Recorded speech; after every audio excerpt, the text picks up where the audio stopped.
To understand what is coming now, you have to understand Andrew Ross Sorkin and what he saw when he saw the credit cards. Listen. After Parkland, the shooting in Parkland, and trying to look at the role that banks and credit cards play in these things, I really decided to take a deep dive into this. The article is called Devastating Arsenals Bought with Plastic and Nary a Red Flag. It is a New York Times investigation that looks at mass shootings, every single major mass shooting in America since Virginia Tech in 2007. And it really reveals how credit cards have become such a crucial part of the planning of these massacres in a way that I have to say I did not even appreciate myself. The article is written by Andrew Ross Sorkin, works for the New York Times. Now, something tells me he's never fired a gun in his life. But when he wrote the article, How Banks Unwittingly Finance Mass Shootings in the New York Times,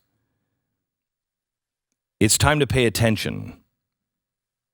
He starts by pointing out that there have been 13 shootings that have killed 10 or more people in the last decade, and in at least 8 of them, the killers financed their attacks using credit cards. Virginia Tech, Binghamton in 2009, Fort Hood, Aurora, San Bernardino, Orlando, Sutherland Springs, and Vegas. And he pointed out that over the course of 8 months before the Pulse nightclub shooting in Orlando, the shooter opened 6 new credit card accounts. Just 12 days before the shooting, he spent $26,532 on a Sig Sauer MCX .223 caliber rifle and a Glock 17 9mm semi-automatic pistol and several large magazines.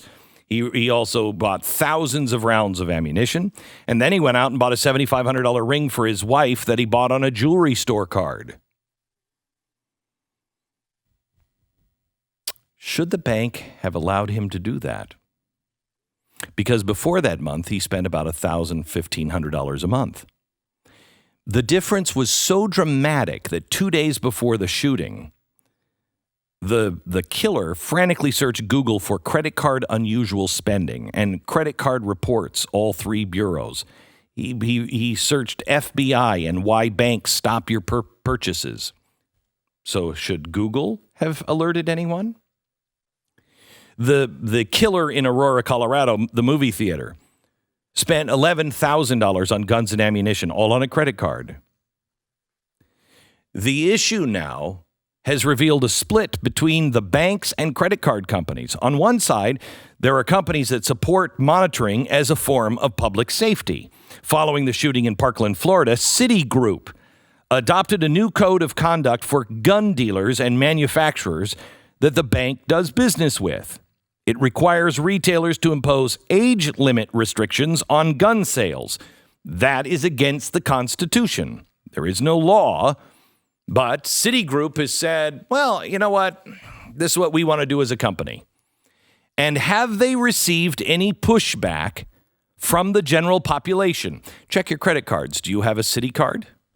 Do you do business with Citibank? Do you think the left would be doing business with Citibank if this was reversed? If Citibank said, we're not going to do any transactions or any financial services with any doctors that will not support abortion, do you think the left would have Citibank's attention yet? CEO Michael Corbat said the policy, quote, is intended to preserve the rights of responsible gun owners like myself while relying on best sales practices to keep firearms out of the wrong hands. The new policy does not restrict Citigroup customers from using the company's cards from gun purchases. Bank of America took a similar approach. They stopped giving loans to gun manufacturers. Overwhelmingly, however, good news is banks and credit card companies have refused to take part in any kind of monitoring. So you have Bank of America and Citigroup.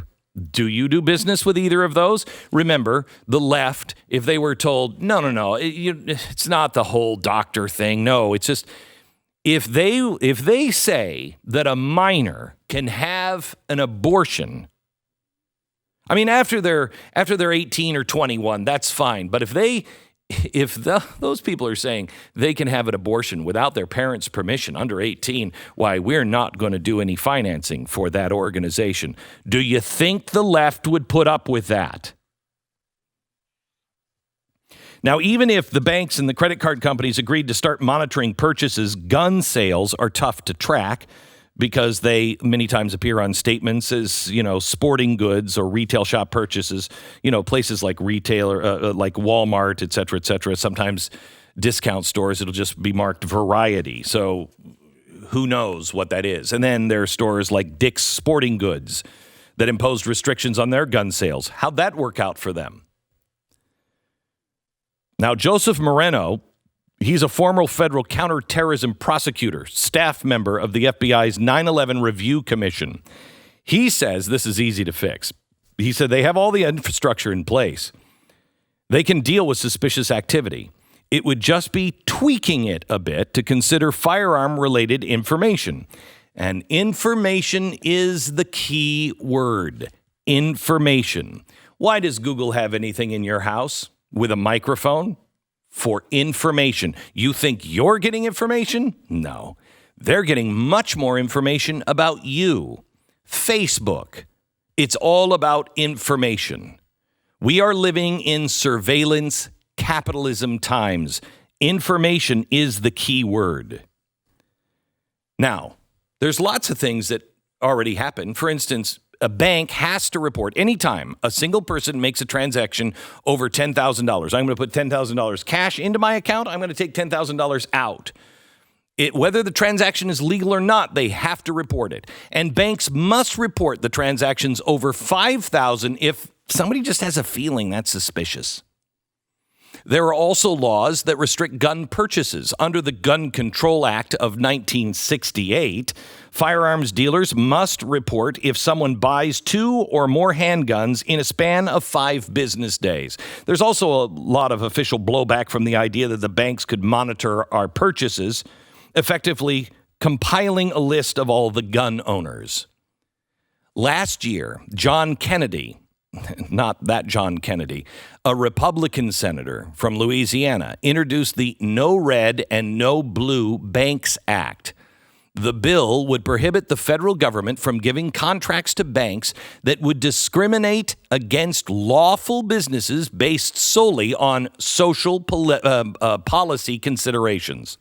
Even the ACLU has come out against monitoring by credit card companies, saying that those efforts, they are afraid, to prevent mass shootings could infringe on individual rights.